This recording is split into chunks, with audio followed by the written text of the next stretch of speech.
Assalamu alaikum, I'm Aisha and you're watching Samar News. Here are today's headlines.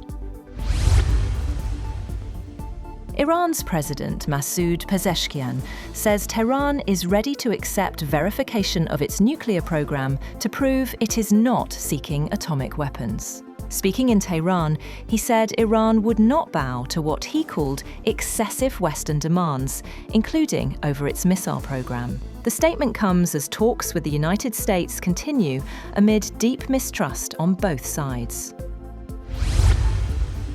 US President Donald Trump has hinted at deploying a second aircraft carrier to the Middle East as Washington and Tehran prepare to resume negotiations aimed at preventing a new conflict. Trump said he was considering the move despite ongoing diplomatic efforts.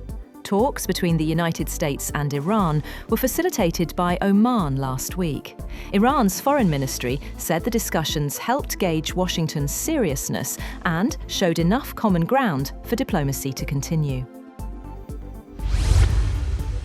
Israeli Prime Minister Benjamin Netanyahu met US Secretary of State Marco Rubio in Washington ahead of his talks with President Donald Trump. Netanyahu signed on to Trump's Board of Peace and is expected to push for tougher US demands in upcoming nuclear discussions with Iran, including limits on Tehran's missile program.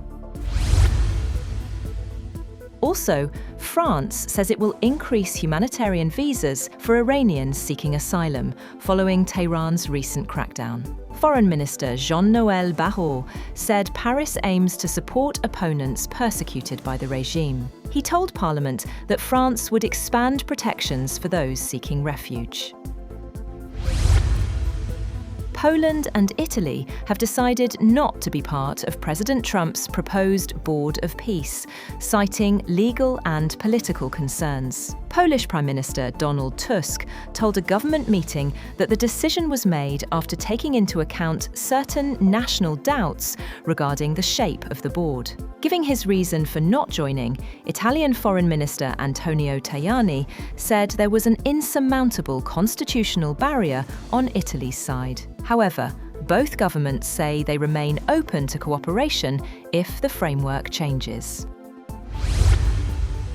NATO says it has launched a new mission, Arctic Sentry, to strengthen its military presence in the Arctic. The move follows tensions within the alliance linked to US President Donald Trump's push to acquire Greenland. NATO says the mission will coordinate Allied forces to safeguard stability in the strategically vital High North.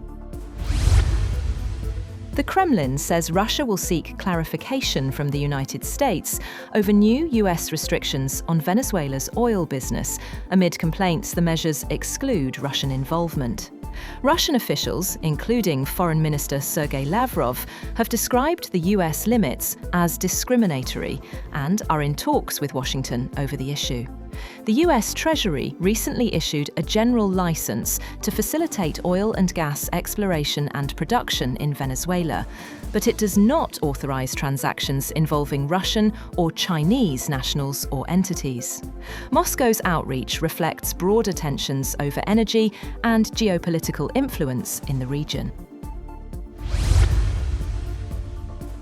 At least 10 people, including the attacker, have been killed in one of Canada's deadliest mass shootings in recent history. 6 victims were found inside Tumbler Ridge Secondary School in British Columbia, 2 at a nearby residence, and another died en route to hospital. The suspected shooter, described as a female wearing a dress, was found dead at the school from an apparent self-inflicted injury. Police said there are no other suspects or ongoing threats. At least 2 others were hospitalized with life-threatening injuries, while up to 25 received treatment for non-life-threatening wounds.